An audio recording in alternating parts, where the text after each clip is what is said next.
hello, hi everyone. Bienvenidos a un nuevo video, a un nuevo live stream en vivo, a un nuevo en vivo. How's it going, guys? I hope you're doing well.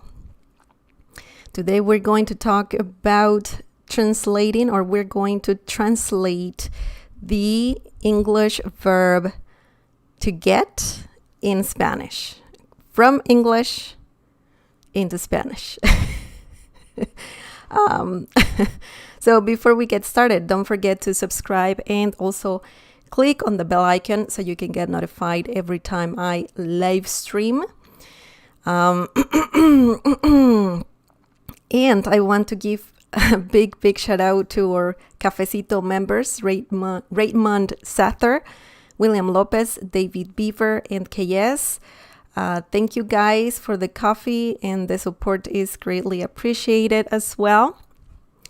And remember that you can get a membership on this channel. You can be or become a Cafecito member. You only need to click on the join button down below. It's a very cheap membership. So if you get a chance, please take a look at that. And that's one way to support this channel. Another way to support this channel is by giving the thumbs up. If you like what I do, just give this video a thumbs up. That helps me a lot. And remember, we are live streaming, so you can use the live chat. You can say hola. You can ask questions about what we're learning. So yes, guys, you can do all of that. You can also join our community, or Spanish community, on Discord.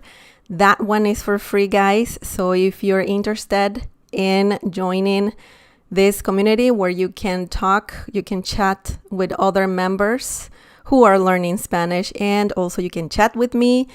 You can find the link to join that community in the description down below.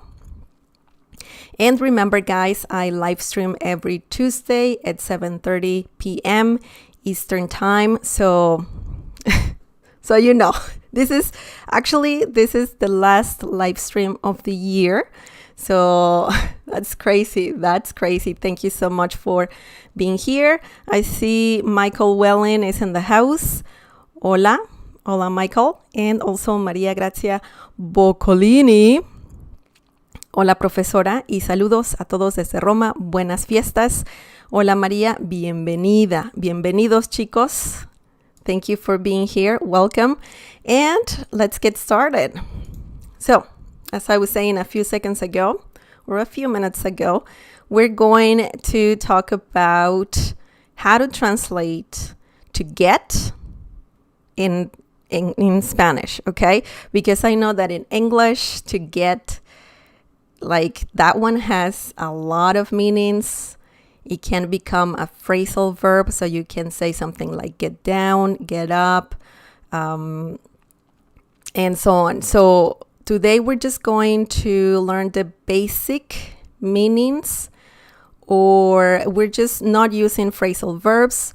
We're just using or translating the verb to get from English into Spanish. Okay. So yes, we're going to do that. And we're going to learn 7 different meanings.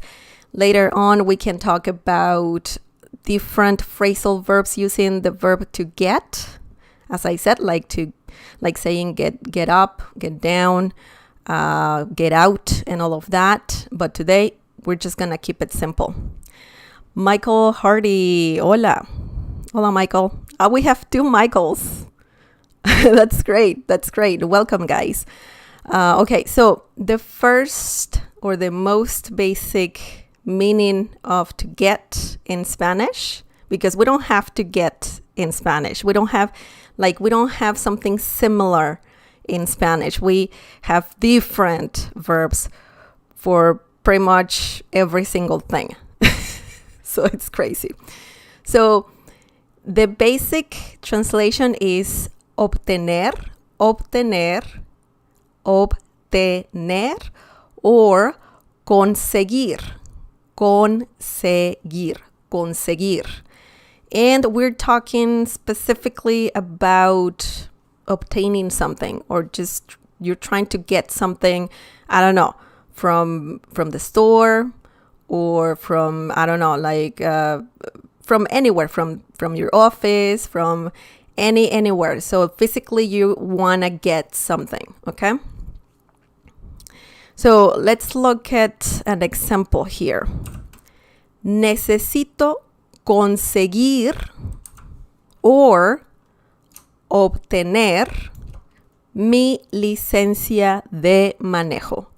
Necesito conseguir or obtener mi licencia de manejo. This means I need I need to get my driver's license. Okay, so we literally need to obtain or to get a driver's license. Okay, so we can change that. It can apply to different situations. As I said, maybe you're at the store, you need to get toothpaste. Necesito conseguir pasta de dientes. Or maybe you need to get food. Necesito conseguir comida. Or necesito obtener. Obtener, I think conseguir is a more common verb, more than obtener, but either one is very similar. Necesito conseguir comida. Necesito obtener is more, I don't know if it works with food. Obtener is a more serious verb, but conseguir is just a very common verb. So, necesito conseguir comida. Necesito obtener un trabajo. I need to get a job. Necesito obtener un trabajo, for example. So it could be something tangible or not. Necesito conseguir un trabajo, or necesito obtener un trabajo. For food, I would say necesito conseguir comida. Okay, that's a more common way to say I need to get food. So yes, so that's very interesting that to get means obtener or conseguir. Okay, and we're talking specifically about to obtain, to get something. Okay. Michael Welling says to get is the 17th most used verb in English. That's interesting. And yeah, I totally get it. I totally get it. I know. I remember when I was learning English, I was very confused by that verb. And mostly I was confused when I was learning phrasal verbs. Oh my God, such a nightmare. But I kind of like them now. Thank you for sharing, Michael. Arlington Hamilton. Wow, nice name, nice username. Hola desde Olympia, Washington. Oh, hi. Hi, Arlington. Welcome. Bienvenido. That's great. Okay, so that's the first meaning, guys. The second meaning is recibir. So to get is very similar to recibir in Spanish. And we're talking about receiving something when you're getting something from someone. Okay? Recibir. To receive, to get. Okay? For example, recibí una carta de Miguel. Recibí una carta de Miguel. And this means I got a letter from Miguel. Okay? Or Miguel. So, yes, you can use the verb recibir if you are referring to getting something from someone. It could be a present, it could be a letter, it could be anything really. Because to get can also mean to receive something, okay? I got a package. Recibí un paquete. Recibí una carta. I got a letter, Okay, so it's very, very tricky because we learned two meanings already. One is when you need to obtain something, and the other one is about receiving something. It's pretty much like the opposite. It's crazy. It's crazy. So just remember, recibir is very similar to receive something. And also, well, in English, to get can also mean to receive something. Okay, that's crazy. Okay, so that was the second meaning, guys. So far, so good? Any questions? Now, you can ask. You can ask while I'm just talking. That's fine. I always look at the live chat, and whenever I get a chance, I answer your questions or read your comments. So yes, please feel free. Feel free to ask anything related to Spanish. Okay, so the next meaning is traer. Traer, as in to fetch. When someone is fetching something for you, bringing something for you. So traer means to bring, to fetch, to get, when you are asking someone to get you something. Okay, let's look at the example. You can say, tráeme una copa de vino, por favor. Tráeme una copa de vino, por favor. This means get me a glass of wine, please. Tráeme una copa de vino, por favor. Yes, so this is an imperative conjugated verb, traer, in imperative form. Tráeme, okay? Tráeme.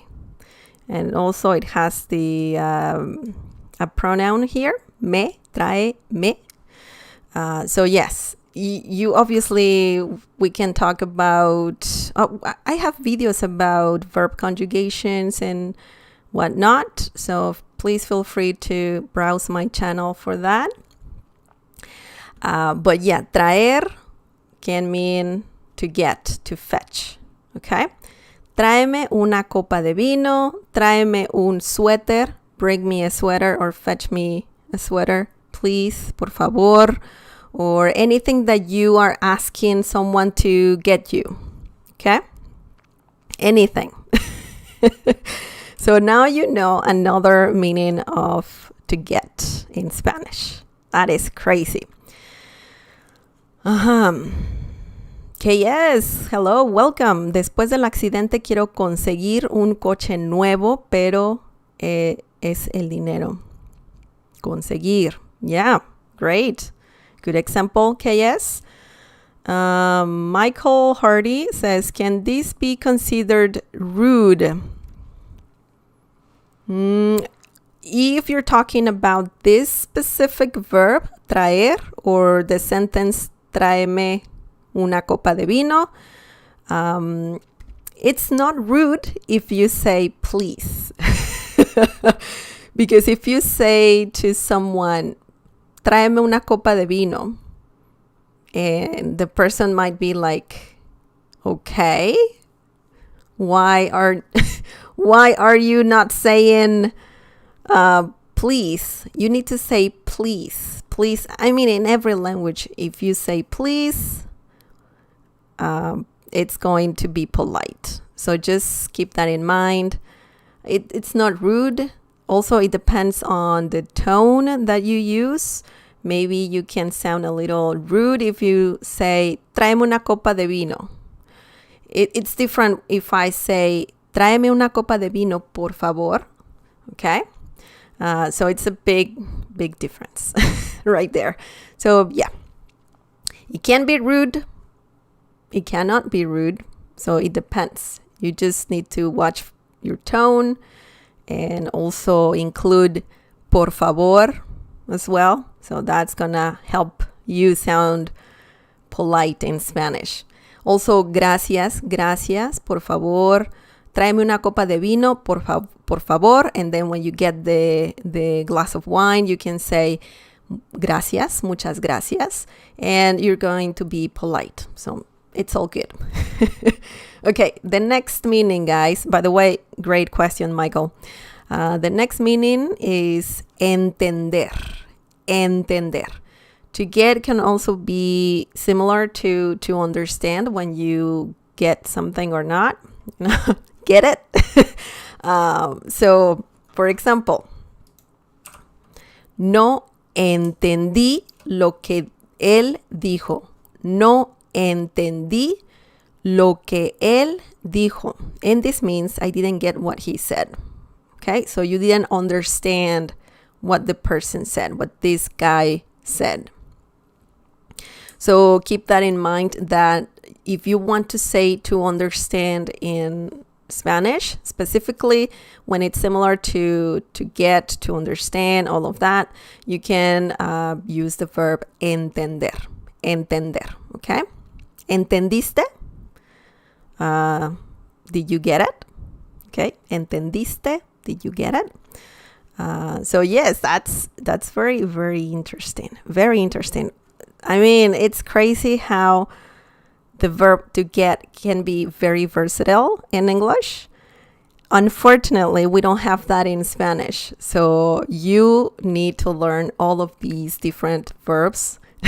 I know it's crazy, but you gotta do that. I mean, the next one, guys, is llegar. Llegar. Llegar. And this means to arrive, or when you're getting to some place.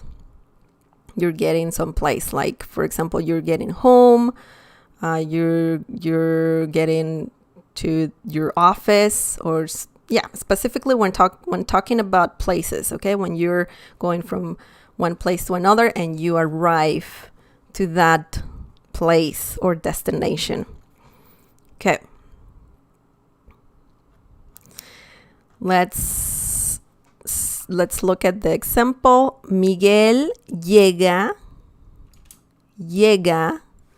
a la oficina a las 7 a.m. Okay? Or 7 de la mañana. That's a different way to say. It's like saying in the morning, en la mañana, de la mañana. Mañana. Okay? A las 7 de la mañana or a las 7 a.m. So that's good to know. So yes, we're talking about Miguel getting to the office, or Miguel gets to the office at 7 a.m.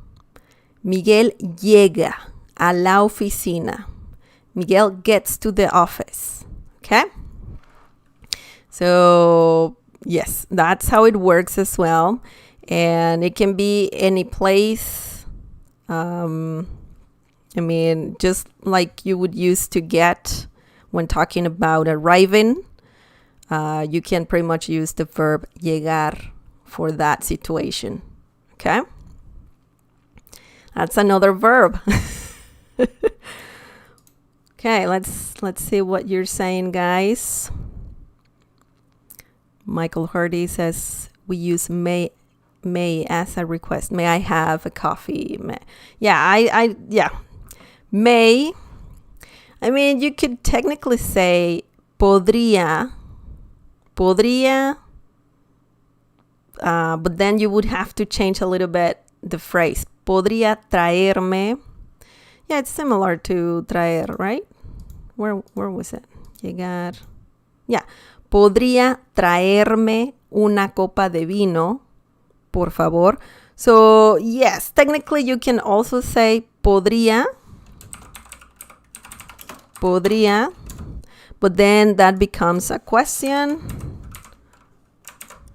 Okay? Podría traerme una copa de vino, por favor. And that means may I have, or can I have, please, a glass of wine? Okay?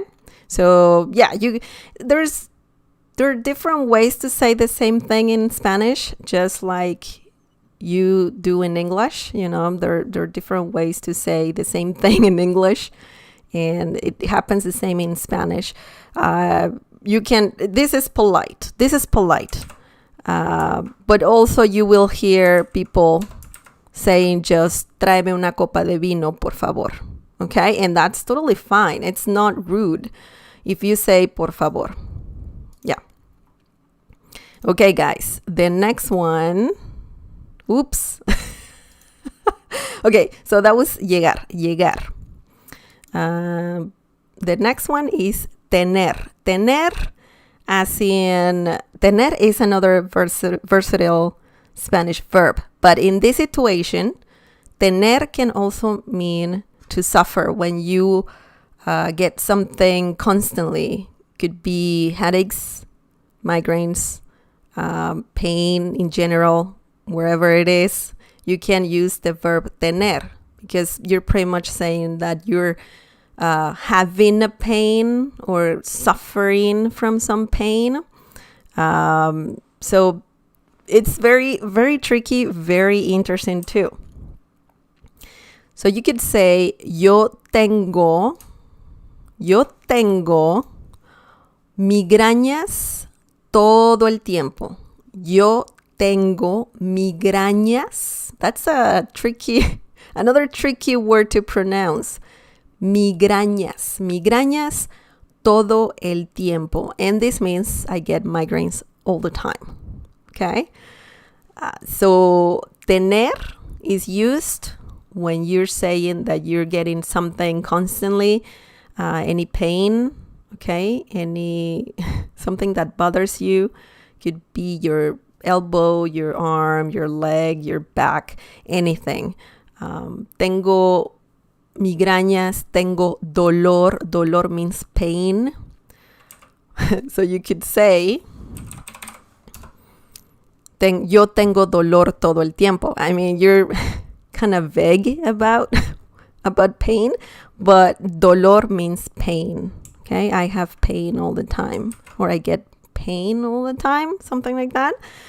So yeah, tener means to have technically in Spanish, but another meaning is to suffer from something, some illness or chronic illness, or to getting migraines, getting headaches, getting back pain, and so on. Okay, so that's a tricky thing. That's something interesting for sure. Do you know about this meaning?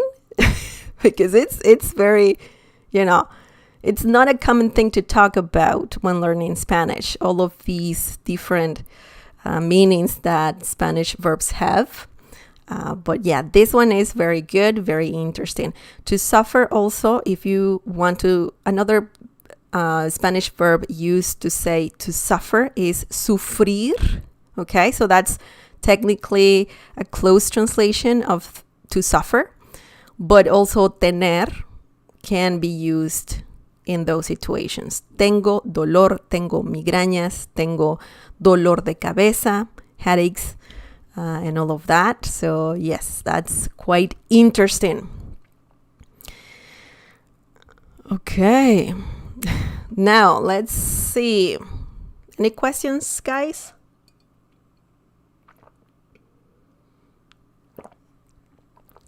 If you want to use the verb sufrir, you can say yo sufro de migrañas todo el tiempo. So that's a different way to say the same thing, okay? But tener in this situation is very close to the translation that I have. I get migraines. Yo tengo migrañas todo el tiempo, all the time. Okay? We have we have 9 meanings. I don't know if I said 9 or 7 meanings, but we have 9 meanings. The next one, guys, is contestar. And this means to answer the phone, similar to getting the phone, you know. Can you get the phone, please? Just answer the phone, please. For example, I could say, ¿puedes contestar el teléfono, por favor? ¿Puedes contestar el teléfono, por favor? This means, can you get the phone, please? Okay, so can you answer the phone? Can you get the phone? Same thing.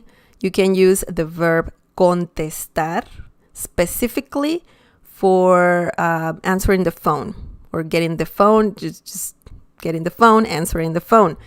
Contestar. Also, contestar means to answer.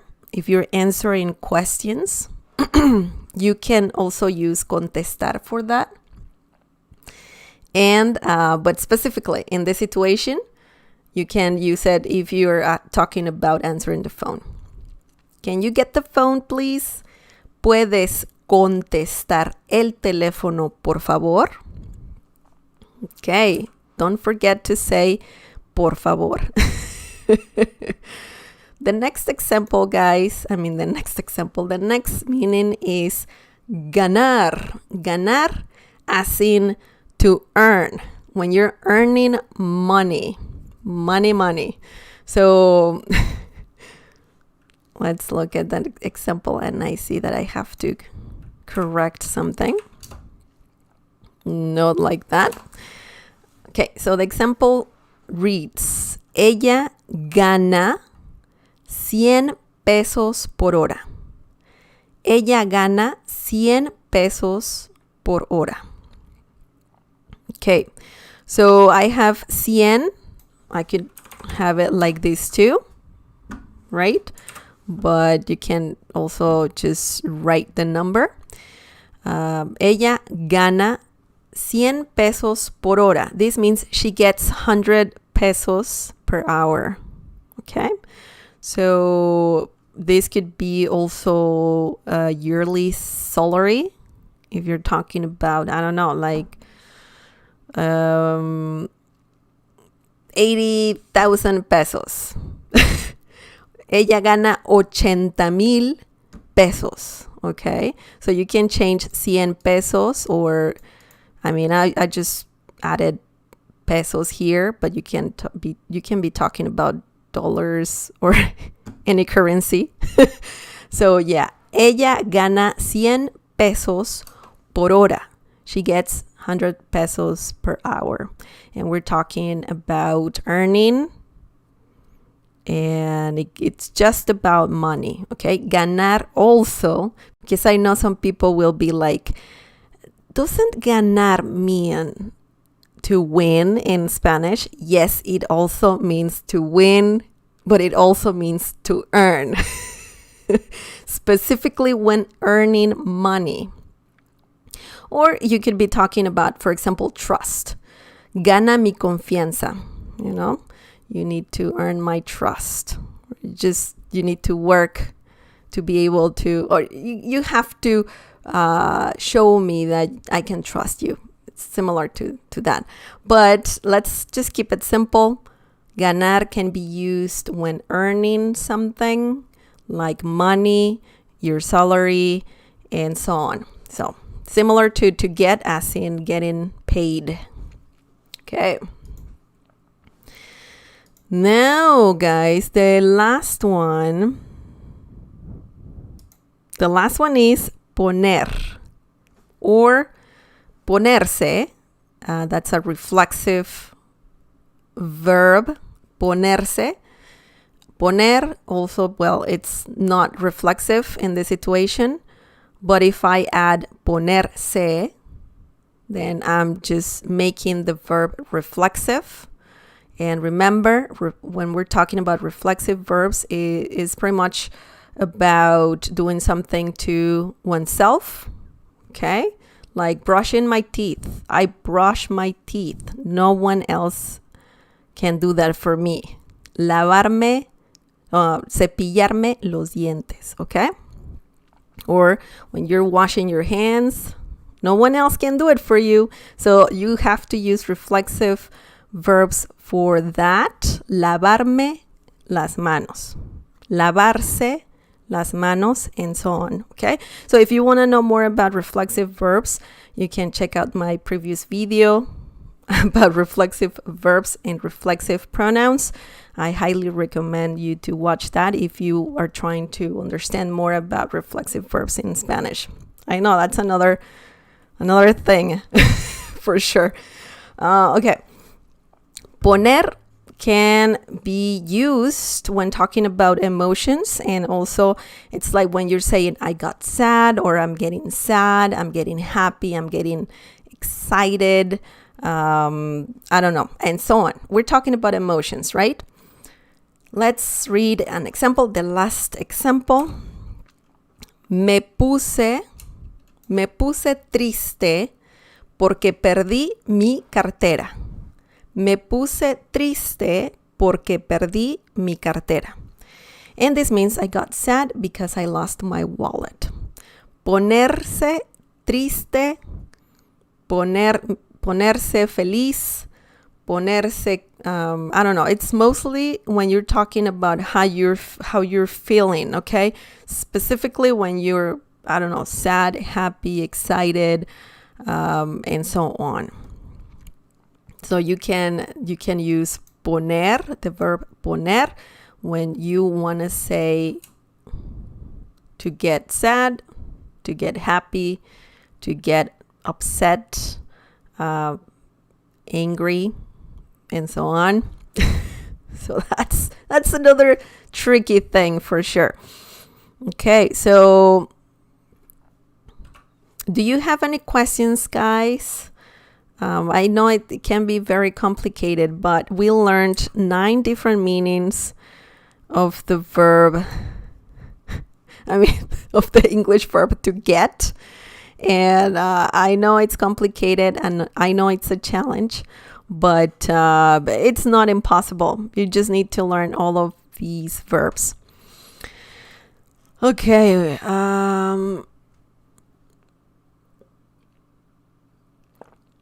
Okay, can you get the door? Michael Hardy says.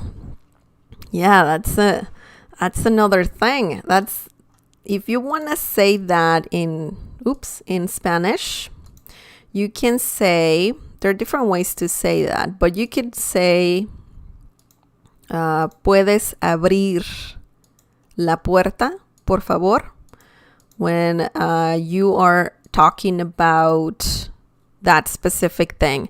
Puedes abrir la puerta. Abrir, technically, that's the verb that you're using to replace to get. Abrir, because you're talking about a door, okay? When you're talking about phones, answering phones, I'm trying to find that meaning. I don't know if, there you go. Contestar to answer the phone. But if you're talking about, get the door, or to get the door, you need to use the verb abrir la puerta. Just keep it simple, guys. When speaking Spanish, just keep it simple. If you know that abrir means to open, then you need to use, or you can use that verb to just say, can you get the door? Puedes abrir la puerta, okay? And that's it. Just as simple as that, I guess. Any more questions, guys? Any more questions? Thank you, guys. Michael, the 2 Michaels. Oh my, that reminds me of something that happened in Canada. The 2 Michaels, man. Okay. Maria, thank you for being here. Also, Arlington, KS, of course, and HODZ. Oh man, thank you for being here. Katrina Morales. Hola, Katrina. How's it going? ¿Cómo estás? Welcome. Michael, excellent lesson. Michael Welling says excellent lesson. Thank you, Michael. I appreciate your kind message, and I'm glad that this lesson is helpful. And of course, to get has so many different meanings. As I said, we didn't go over phrasal verbs because phrasal verbs are crazy. But we can talk about that in a future lesson. Don't worry about that. Brianna Lee, hola. Hola, Brianna Lee. It's nice to read you. And yeah, guys, yeah. So that's it. Thank you so much for tuning in. Okay. Thank you, Brianna. Of course, you can watch this lesson as many times as you need. That's why I have it on the channel. I live stream mainly because I like to interact with you guys, and also because if you have any questions, you can ask me right away. You don't have to wait for me to answer your questions. But of course, all these live streams are available on my channel. So feel free to check them out. Como si. And that is it, guys. Oh, man. Katrina, I have actually a lesson about the subjunctive. I think subjunctive. I think that's how you say it in English. Del subjuntivo. I have the 3 different moods. So three different moods I think I talked about. So please check that out. ¿Me puedes dar un ejemplo con sí más subjuntivo?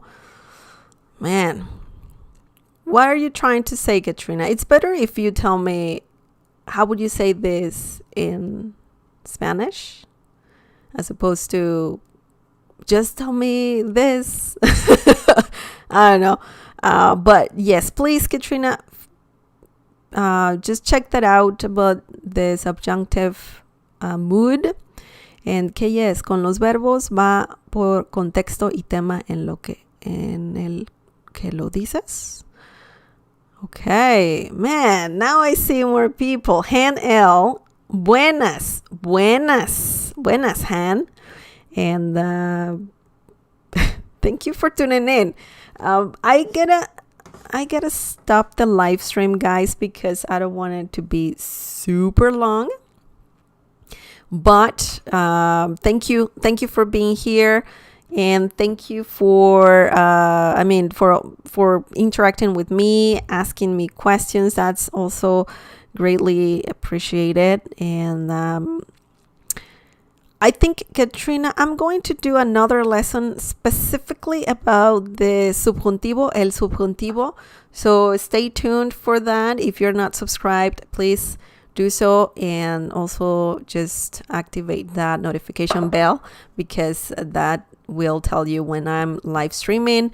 Remember that I live stream every Tuesday at 7:30 p.m. Eastern time. So just so you know. And yes, that's it. Thank you so much for watching my lessons, guys. This is the last lesson of the year, so I'm really happy that I got to talk to you guys, and I got to talk about this to get verb that is very complicated to translate from English into Spanish. But we need to talk about other meanings as well. We can do that next year. Just like KS is saying, Feliz Año Nuevo. Feliz Año Nuevo a todos. Happy New Year. I hope this coming year is better than 2021. And remember to stay safe, guys. Take care of yourself. And I'll see you next year. Okay, take care. Adiós. Hasta luego. Bye-bye.